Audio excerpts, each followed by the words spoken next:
watching.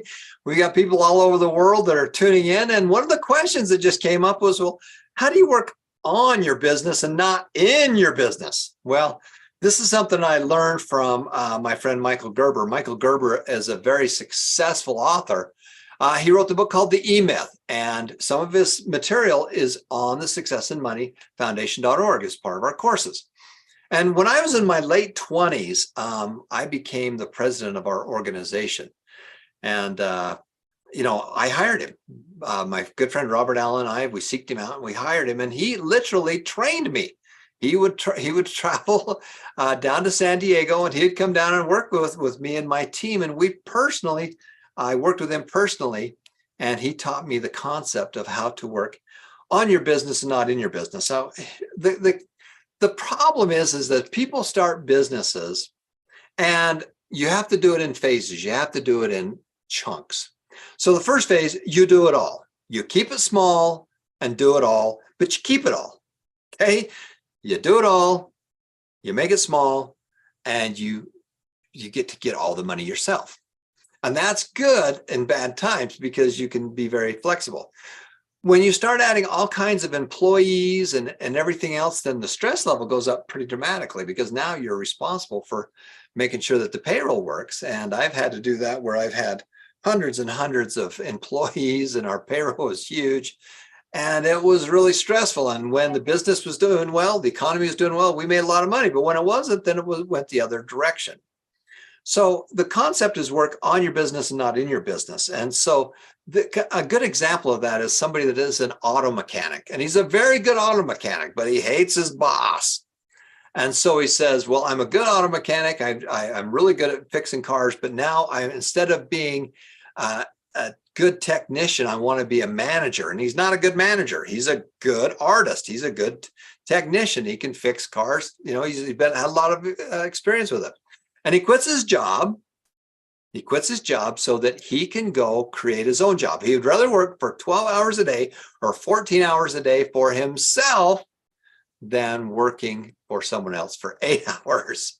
Now, the flip side of that is that if you can create systems and you can multiply it and you can make it bigger, then you'll make a lot more money.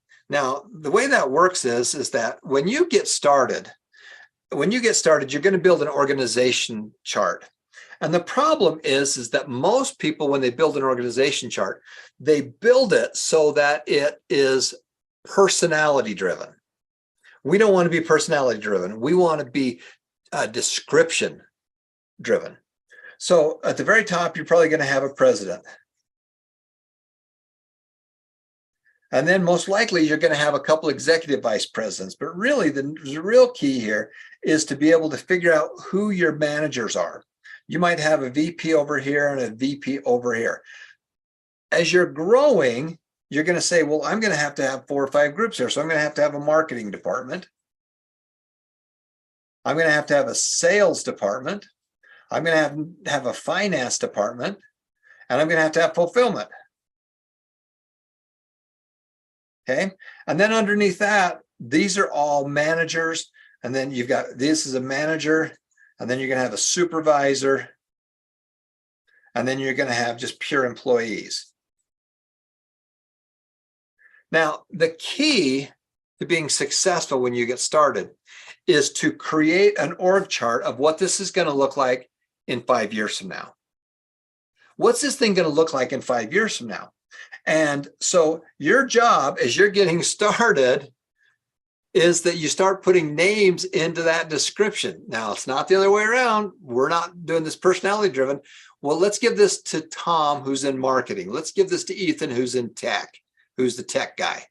And then when Ethan has another opportunity or he leaves, which he's never going to do, but if he did, then you've got a problem because it was all personality driven. So we want to create this system driven.